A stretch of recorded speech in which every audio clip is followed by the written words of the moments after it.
আৰু ইমান সোনকালে যে তুমি আমাক এৰি গুচি যাবা ভবা নাছিলোঁ। এয়া চাওকচোন, আজিৰ দিনটো ধুনীয়াকৈ আৰম্ভ কৰিছিলোঁ। এওঁ ৰাতিপুৱাতে যাবলৈ ওলাইছিলে গুৱাহাটীৰ বাহিৰলৈ অফিচৰ কামত।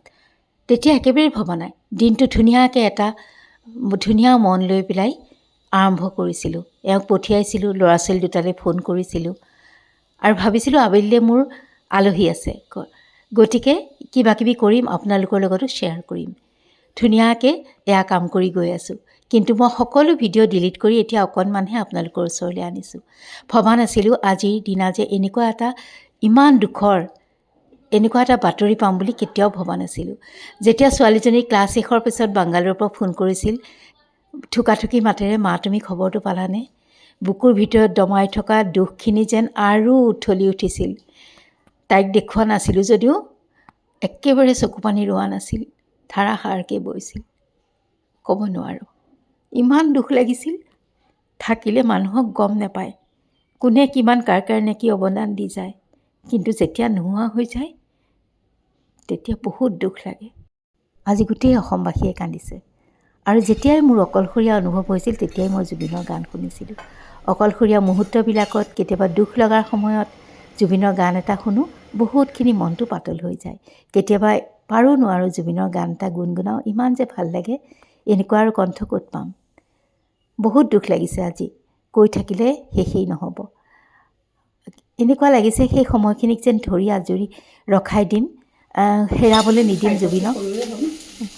ভাবিবই নোৱাৰোঁ, কথাবিলাক মই বুজাই ক'বই পৰা নাইকিয়া। কিবা ক'বলৈ গৈ কিবা কিবিহে ওলাইছেগৈ যেন এনেকুৱা লাগিছে। আৰু এইবিলাকনো কি দেখাম, আজি তেনেই হেৰি যেন লাগিছে। ভাজি দালি ভাত এইবিলাক আৰু দেখাবলৈ আজি একেবাৰে মন যোৱা নাই। তথাপিতো ভিডিঅ'টো দিবই লাগিব, গতিকে অকণ অকণ দেখাইছোঁ। চাই থাকিলে আপোনালোকে হয়তো বুজিয়ে পাব।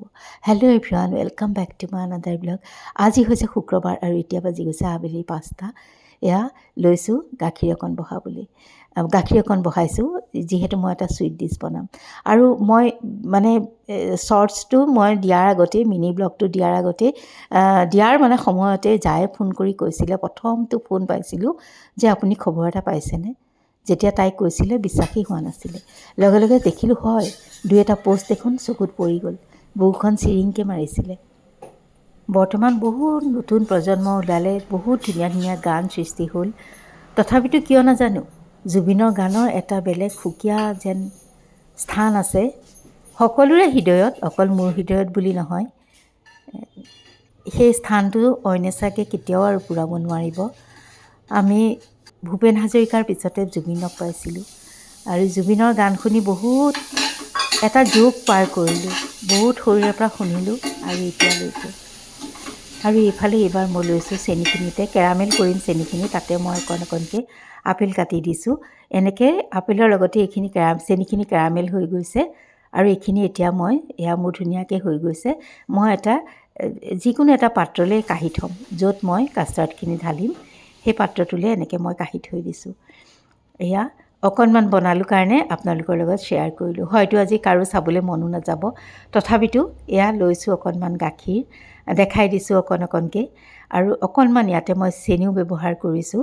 আৰু কি ভিডিঅ'টো মই এয়া ভালকৈ এডিটিং কৰাই নাইকিয়া, চেনিখিনি দেখালোঁ নাই নাজানো। ইয়াতে মই অকণমান এয়া বাটাৰো দি দিছোঁ, চেনি এচামুচো দিছিলোঁ দেই। আৰু কাষ্টাৰ্ডখিনি মই ধুনীয়াকৈ লৰাই লৈছোঁ। আৰু মানে সেয়া যিখিনি বহুত দীঘলীয়া হৈয়ে গৈছে, এয়া দেখিছেনে? মইনো এডিটিঙত কি কৰিছোঁ মই নিজেই নাজানো। এয়া আৰু অকণমান গাখীৰ দিছোঁ, গাখীৰটো মোৰ কম কম যেন লাগিলে। আৰু তাৰপাছতে মই সেই যে কেৰামেলখিনি কাঢ়ি থৈছিলোঁ তালৈ এইটো বাকি দিছোঁ। বিশেষ একো নাই, একদম ইজি। তথাপিতো বোলো অকণমান মন গৈছিলে বনাই থৈছিলোঁ চুইট ডিছ হিচাপে কিবা এটা। আৰু এয়া অকণমান গৰম পানীত ভাপত দি দিছোঁ, ঢাকি দিছোঁ, সেইখিনিত মানে কেৰামেলটো যাতে সোনকালে গলি যায়। আৰু এয়া অলপ দেৰি থোৱাৰ পিছতে, আচলতে আৰু অকণ দেৰি থ'ব লাগিছিলে, সেইখিনি ভালকৈ নোলালেই। মই পিছত ইয়াত এনেকৈ দি দিলোঁ। আচলতে গোটেইখিনি গলি যাব লাগিছিল, মই অকণ লৰালৰি কৰিলোঁ।